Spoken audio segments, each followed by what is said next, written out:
Hi, my name is Emery. That's not a name you hear often anymore. I guess people say it sounds soft, like a background character in an old paperback novel. I suppose that fits me. I've always blended into the wallpaper of my own life. I never expected to see Lissa again. Not after what she did, and definitely not at a work event of all places, surrounded by people in suits pretending to care about performance metrics and shipping schedules. But there she was, standing by the catering table, holding a little plate of shrimp cocktail, dressed like time had been kind to her.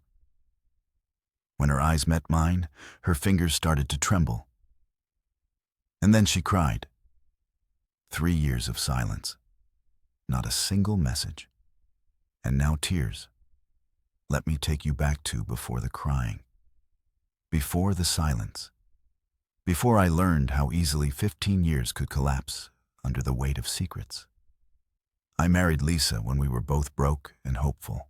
I was working night shifts at a storage warehouse and getting certified in inventory management, while she bounced between marketing internships and overpriced coffee shops that paid in tips and burnt out smiles. We lived in a crummy little rental behind a gas station. Mice in the cupboards, no heat in winter. But we laughed. We dreamed. We shared ramen like it was gourmet. Somewhere along the line, she climbed out of the mud faster than I did. She got a real job then, a better one. Meanwhile, I stayed in my lane. Slow, steady, dependable. I wasn't flashy and I didn't chase promotions. I just worked. That's what my father did. And his father too. We weren't dreamers. We were doers. But Lisa wanted more. She never said it out loud. Not at first. It was in the way she stopped waiting up for me. The way she started wearing perfume again on Tuesdays. The way she locked her phone when she never used to. Little things, quiet changes. I ignored them. That's on me. The night it all fell apart, she was getting ready for what she called a team dinner. I asked if she wanted me to drop her off. She laughed, not in a cruel way. More like I was a cute dog offering to drive a car. She said, "I'll be fine, Em. It's work." She forgot her scarf that night. I was going to drive it over. That's the only reason I left the house. The scarf was hanging on the coat hook. I should have just let it be. But something made me go. Some soft whisper in my gut. She wasn't at the restaurant she said she'd be. She was across town on the rooftop of a boutique hotel. I saw her from the sidewalk, wrapped in fairy lights, laughing at something a man with salt and pepper hair said, holding his hand across a table meant for two. Not a team dinner, not even close. I never confronted her, never raised my voice. I just disappeared. I left a note on the fridge that said, "I saw enough." That was 3 years ago. Now I'm standing in a hotel ballroom holding a glass of flat soda, staring at the woman who broke me like a vase dropped on tile. She's crying. Her mascara is bleeding into her cheekbones. She looks like she's trying to decide whether to run or fall into my arms. And all I can think is, why now? I didn't move right away. I just stood there with my plastic cup in hand, watching her fall apart quietly. I thought I'd feel triumph. Maybe a pinch of poetic justice. I didn't.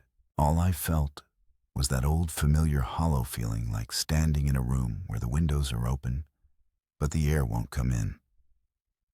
She wiped at her cheeks with the back of her wrist and whispered my name. Emery just once. Soft and raw, like saying it brought something up from the bottom of her chest she wasn't ready for. I swallowed and nodded, pretending I had something intelligent to say. I didn't. My voice died somewhere behind my murs. Do you work with Franklin now?" she asked, gesturing to the crowd of name tags and suits behind us. She was trying so hard to be casual, to shift into professional mode like we were old acquaintances, catching up over hors d'oeuvres. but her voice cracked in the middle. I noticed. I nodded again. Yeah, transfer from Idaho branch just started last year. That was a lie. I'd been with the same company the whole time, but I didn't want her to know I was still that close. I didn't want her thinking I'd been orbiting her world in the background, waiting for a chance to bump into her, even if deep down that might have been true. She blinked, and her mouth opened like she wanted to ask something else. But then she closed it and looked away at the floor, at the wall, anywhere but at me. I hated how familiar that felt. I remembered all the times I tried to reach her in our final months, how she'd zone out mid-con conversation, act like her body was still present, but her heart had booked a flight and never returned. Then came the part that gutted me. I think about you more than I should, she said. I flinched, literally. I tilted the soda cup and spilled a few drops onto my slacks. She noticed and laughed, but it was broken glass laughter.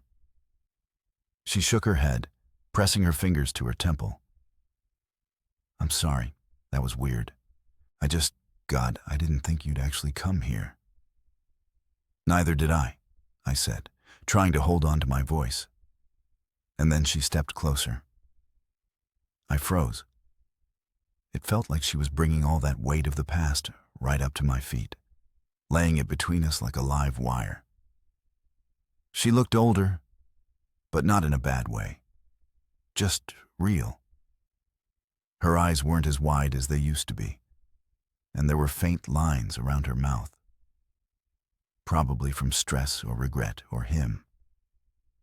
That thought made my stomach knot. I needed to ask, even if I hated myself for wanting the answer.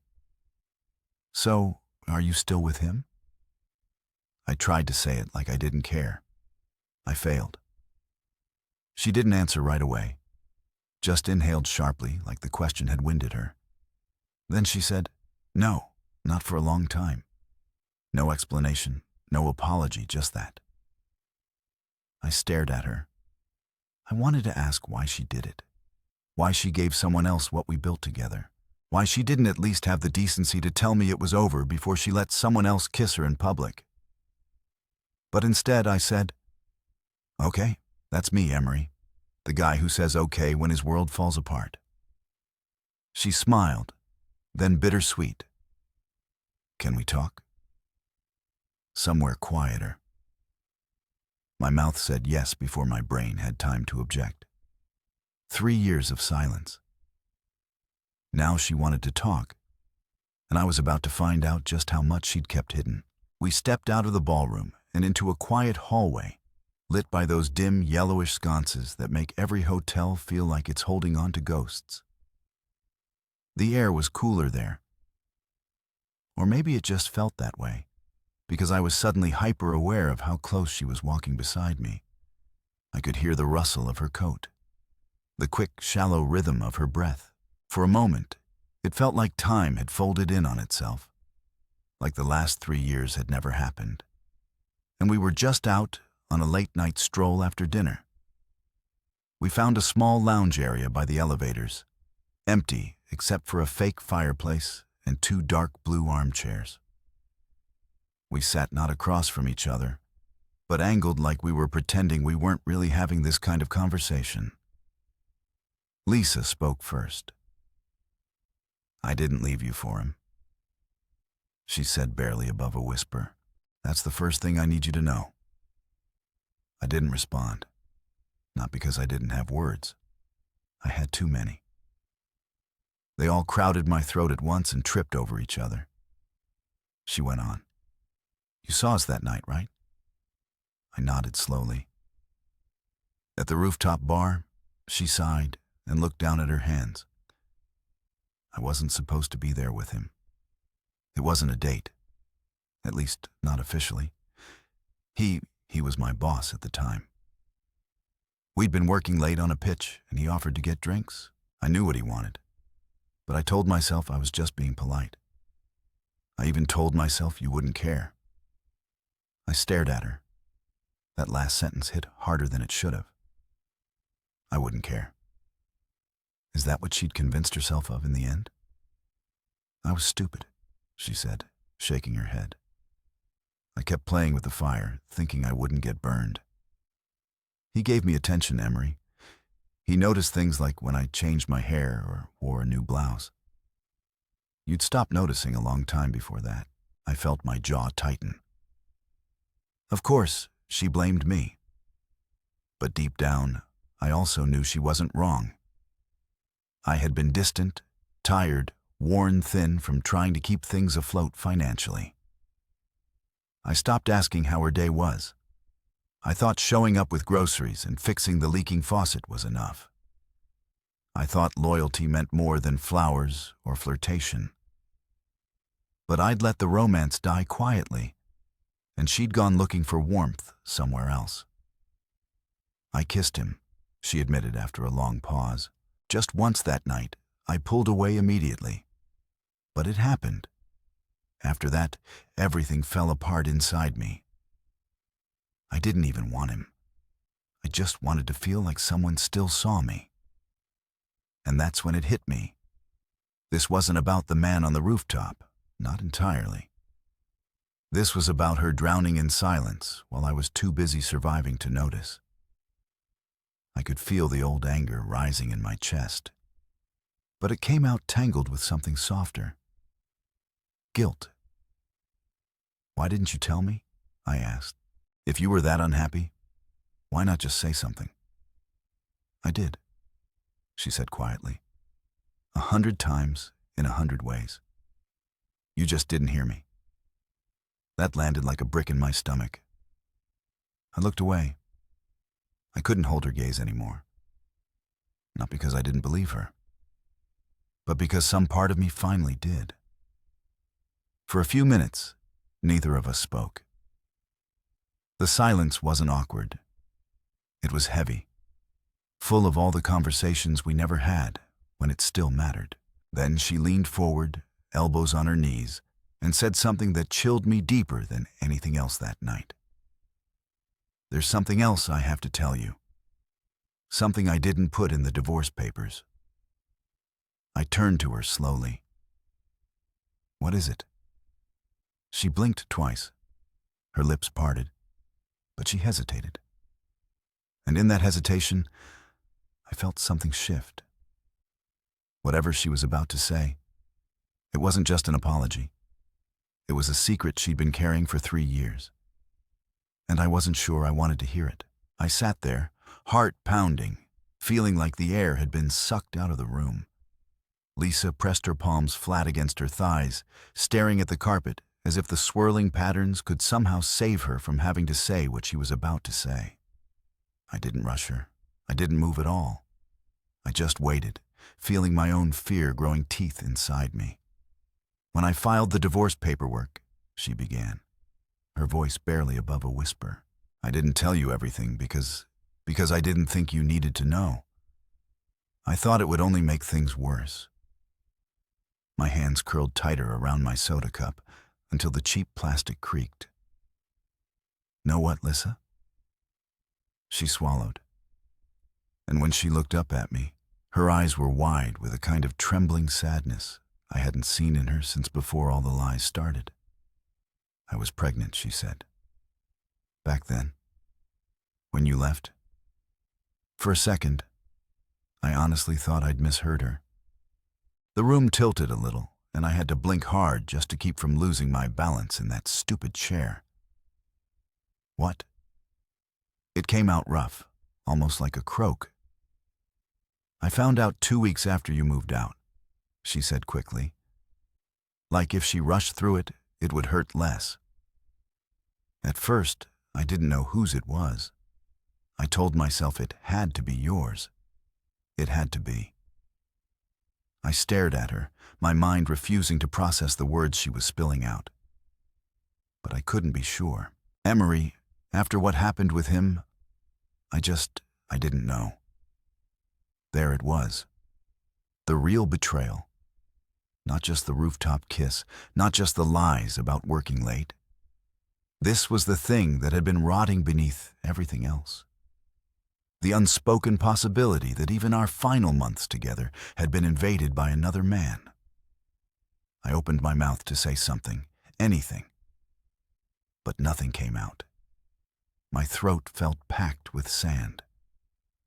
"I'm scared at 10 weeks, she continued, her voice cracking. I never told anyone. I didn't even go to the hospital. I just stayed in bed and let it happen. For the first time that night, I didn't feel angry. I didn't even feel betrayed. I just felt numb, like someone had drained all the color out of the world. "Why are you telling me this now?" I asked, my voice shaking more than I wanted it to. She let out a shaky breath and wiped under her eyes with the back of her hand. "Because I saw you tonight, and it hit me all at once. You're not the villain I made you out to be. You were never cruel. You just didn't know how to fight for me when I needed you to." I sat back, staring up at the ceiling, wondering how things had unraveled so badly without either of us screaming, without either of us throwing plates or slamming doors. It was all so quiet, so civilized, and yet the damage was absolute. There were no good guys or bad guys in our story, just two tired people who stopped speaking the same language, reaching out in different directions until the distance between us was too big to cross. She leaned closer, almost pleading. "I'm not asking for anything, Emery. I'm not trying to mess up your life. I just needed you to know before it was too late." I turned my head slowly to look at her. "Too late for what?" I asked. She hesitated, biting her lip like she regretted even bringing it up. "For forgiveness," she whispered, or at least understanding. I didn't answer. I couldn't. I just sat there feeling the heavy, impossible weight of everything unsaid between us. 3 years of silence, 1 broken marriage, and now a truth so raw that I didn't even know if I could carry it. And somewhere deep inside, a question was beginning to form. One I didn't want to face. Did part of me still love her? I didn't sleep that night, after she dropped that truth into my lap like an unexploded grenade. Lisa left quietly, giving me one last look that hovered somewhere between regret and surrender. She didn't beg me to stay. She didn't ask for another chance. She just walked away with her arms wrapped tightly around herself, disappearing into the hum of voices and clinking glasses beyond the hallway. I sat there for a long time, feeling the low-grade buzz of fluorescent lights overhead and the dull froe behind my eyes. My soda had gone warm and flat in my hand, but I kept sipping it anyway, like it might somehow ground me. I didn't move until a security guard politely suggested the lounge was closing for the night. Driving home was a blur. I barely remember the traffic lights or the turns. I just remember my fingers gripping the steering wheel so tight they ached when I finally let go. I parked outside my apartment complex and stared up at my window for a solid 15 minutes before I could force myself to climb the stairs. When I walked inside, it felt like stepping into a stranger's life. Everything was neat, clean, controlled, exactly how I thought I wanted it. No messy arguments, no hidden text messages, no broken promises, just silence. But that night, silence didn't feel peaceful. It felt suffocating. I sat on the edge of my bed, still in my conference clothes, replaying everything Lisa had said over and over, like a broken cassette tape jammed into a player you can't turn off. Pregnant. Lost it alone. Never told me. Not because she hated me, but because somewhere, somehow, we both decided without saying it that we didn't belong to each other anymore. That realization cracked something open inside me that I thought I'd sealed up a long time ago. I thought about the little things I used to love about her. The way she hummed badly off key while cooking. How she tucked her feet under my leg on the couch when she was cold. How she always insisted on ordering dessert for the table, even when she knew it was just for her. Those memories rushed back vivid and cruel like a slideshow of a life that no longer existed. And then I thought about the bad things too. The late nights. The secret of smiles at her phone.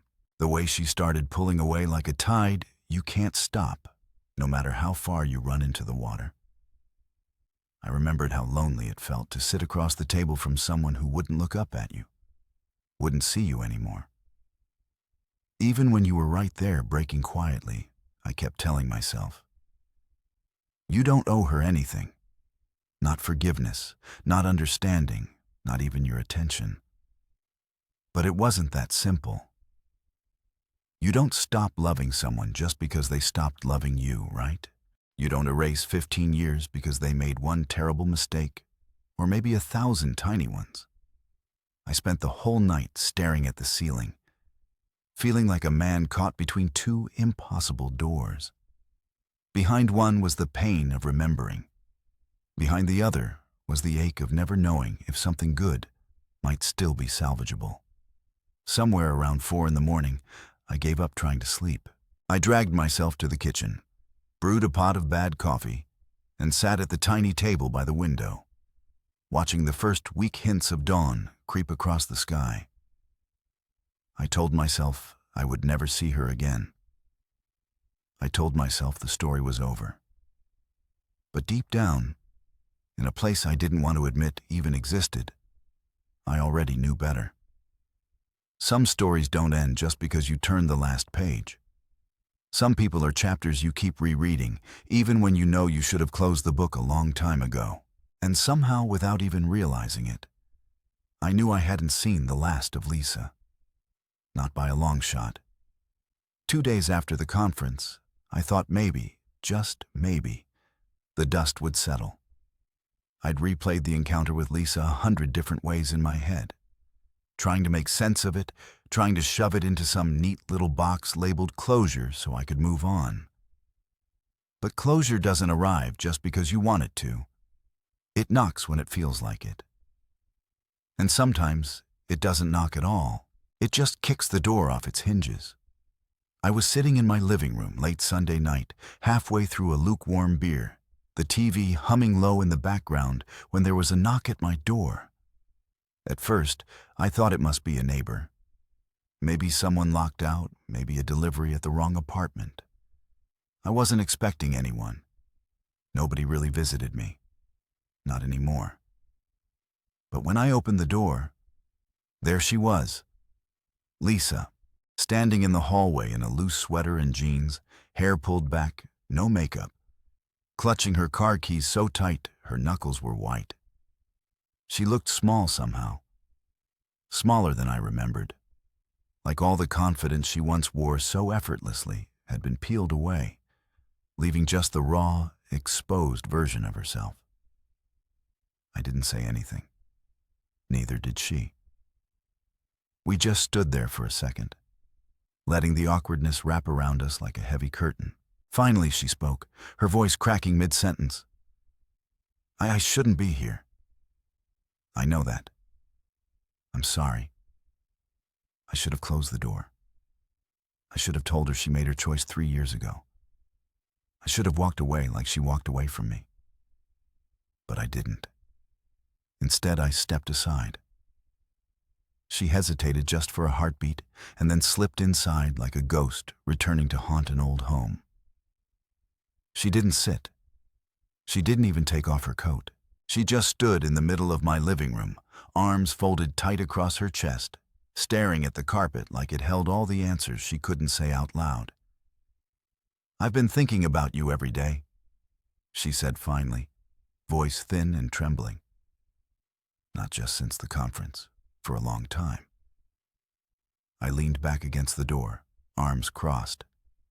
I didn't trust myself to speak. I know I don't deserve anything, she continued, wringing her hands. Not forgiveness, not even a conversation. I know that, but I had to see you. I had to. I had to try. Try what? I asked, my voice quieter than I intended to explain, to fix whatever tiny piece of this I still can. I let out a bitter little laugh. Not because I found it funny, but because it was either that or break down right there in front of her. You can't fix what's already dead. Lissa. She flinched like I'd hit her. I know, she whispered. I know. But I still had to try. We stood there in silence for a while, the low rumble of the TV filling the empty spaces between us. I wanted to tell her to leave. I wanted to tell her she had no right to show up after everything, to crack open wounds that had barely started to scar. But the truth was, I didn't want her to leave, and that terrified me more than anything else. You want coffee? I asked finally, voice rough. She blinked, surprised. Then she nodded. I turned toward the kitchen without waiting for an answer. As I measured out scoops into the old coffee maker, my hands moved on autopilot. But my mind was a mess of static. What the hell was I doing? What was I hoping to find in that cup of coffee? Forgiveness, closure, some miracle where we both woke up, and the last 3 years had been a bad dream. No, I knew better. Some things break too deeply to ever be whole again. But sometimes you still pick up the pieces, even when you know they'll cut your hands open. When I handed her the mug, our fingers brushed for just a second. It was enough to flood my mind with 1,000 memories I wasn't ready for. She sat down finally, curling her legs up under her like she used to, holding the coffee close to her chest like a shield. We didn't speak for a long time. We just sat there, two broken people, pretending for one more night that we could still find our way back to something that had been lost a long time ago. The coffee grew cold between us, untouched, while the night stretched long and heavy around the tiny living room. I stared out the window into the dark, watching the street lamps flicker and the occasional car pass by, trying to anchor myself in the real world while the past pressed against my ribs like a rising tide. Lissa sat curled in the corner of the couch, her mug balanced on her knees, her gaze fixed on nothing at all. It was as if speaking would shatter whatever fragile, impossible thing was holding us both in the same room. Finally, it was her who broke the silence. I never stopped loving you, she said so quietly I almost missed it. The words hit harder than any accusation could have. They knocked the air right out of me, left me blinking at her like she'd just said the sky was green or that we were both still 22 and full of hope. I wanted to laugh. I wanted to scream. I wanted to tell her that you don't do what she did to someone you love. That you don't tear their heart out, drop it on the floor, and walk away without looking back. Love doesn't look like secret rooftop meetings. Love doesn't smell like another man's cologne on your spouse's sweater. Love doesn't sound like silence when you're begging for the truth. But all I said was, then why? She pressed her lips together, swallowing hard, her eyes shining. Because I didn't know how to ask for what I needed, and you didn't know how to see what I wasn't saying. There was again that ugly, complicated truth. It would have been easier if she had been a villain, if she had cheated because she was cruel or selfish. But it wasn't that simple. It never is. It was loneliness, neglect. Two people growing apart so quietly. They didn't even hear the distance, until it was too wide to bridge. I thought I had to be perfect for you to love me back the way you used to, she said, her voice breaking. And when I realized I wasn't enough to make you look at me like you did when we were young, I panicked. I made terrible choices. I hurt you in ways I'll never forgive myself for. But not because I stopped loving you. Because I loved you. And I was terrified you didn't love me anymore. I looked down at my hands, the ones that had built a life for us brick by careful brick, only to watch it crumble because I didn't notice the cracks forming until it was too late. I wanted to tell her that it wasn't all her fault. I wanted to tell her I'd seen her. But maybe I hadn't understood what I was seeing. I saw her tired smiles, her restless sighs, her distant eyes. And instead of reaching for her, I had built walls around myself, thinking I was protecting what we had. All I'd really done was lock her out. Neither of us were blameless. Neither of us were innocent. We were just human. Frighteningly, tragically human. "I'm not asking for anything," she said again, voice. "Not another chance. Not a redo. I know I don't deserve that. I just needed you to know the truth before." She trailed off, her gaze dropping to her hands. Before what? I leaned forward, feeling the hairs on the back of my neck prickle. "Before what, Lissa?" She hesitated, her breath catching. Then she looked up at me with a kind of heartbreaking gentleness I hadn't seen in years. "I'm moving," she said. "Across the country, next month. New job, new everything. I won't be back here ever." It hit me harder than it should have. I thought I'd close the chapter. I thought her leaving wouldn't matter anymore. But somehow, knowing she was really disappearing, knowing there would be no more accidental meetings, no more awkward conference run-ins, no more unexpected knocks at my door, felt like losing her all over again. And worse, it felt like losing a piece of myself I hadn't realized was still tethered to her. "I needed you to know before I go," she whispered, "because after this, there's no coming back." I sat there, heart pounding, staring at the woman who had broken me and loved me and ruined me and saved me sometimes all in the same breath. And I realized, with a dull kind of sadness, that this wasn't about getting her back. It was about letting her go finally, completely the right way. And it was a goodbye. I didn't know if I was strong enough to say. For a long time, we sat in that little room filled with old memories and stale coffee and all the words we should have said years ago. Lissa stared into her cup like it held the future.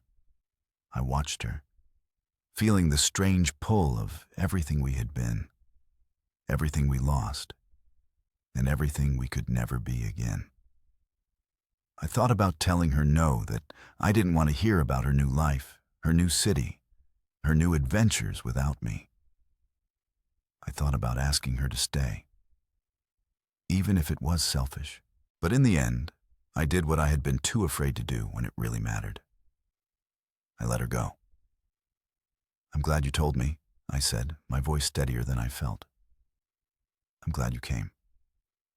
She smiled then, a real smile, small and trembling, but honest. It was the kind of smile I hadn't seen since the early days before life. And fear and pride built walls between us. "I'm glad too," she whispered. I stood up first, setting my mug down with a soft clink. She followed, setting hers next to mine. For a moment, we stood close enough that I could feel her warmth, smelled the familiar vanilla scent of her shampoo, hear the quick little hitch of her breath. And then, without asking permission, without needing it, she stepped forward and hugged me. It wasn't a desperate hug or a pleading one. It was soft, final, forgiving. I closed my eyes and hugged her back, letting the tears fall away for just a heartbeat, feeling her shoulders shake against mine as she cried quietly. I didn't try to stop her. Some tears are necessary. Some tears are cleansing. When she finally pulled back, her cheeks were wet, but her eyes were clear, lighter somehow, like a burden had been lifted. "You'll be okay?" she said, squeezing my hand one last time. You always were stronger than you knew. I laughed a real laugh this time. Low and a little broken, but honest. Yeah, maybe. Take care of yourself, Emery. She said, You too, Lissa. And just like that, she was gone. No dramatic scene, no slammed doors, just the soft click of the lock and the fading sound of her footsteps down the hall. I stood there for a long moment, staring at the door. And then, for the first time in years, I smiled because somehow, in the middle of all the wreckage, there was something clean and beautiful too. Forgiveness, understanding, a new beginning that didn't have to erase the past to be real. I didn't know what came next for me. I didn't know if love was waiting around some corner or if it would just be me for a while, rebuilding a life from quieter, steadier bricks. But for the first time, I wasn't afraid. Some endings aren't really endings at all. They're just the start of something you can't see yet. Something softer and maybe someday even better. And as the sun rose outside my window, painting the sky in pale gold and soft blues, I sat down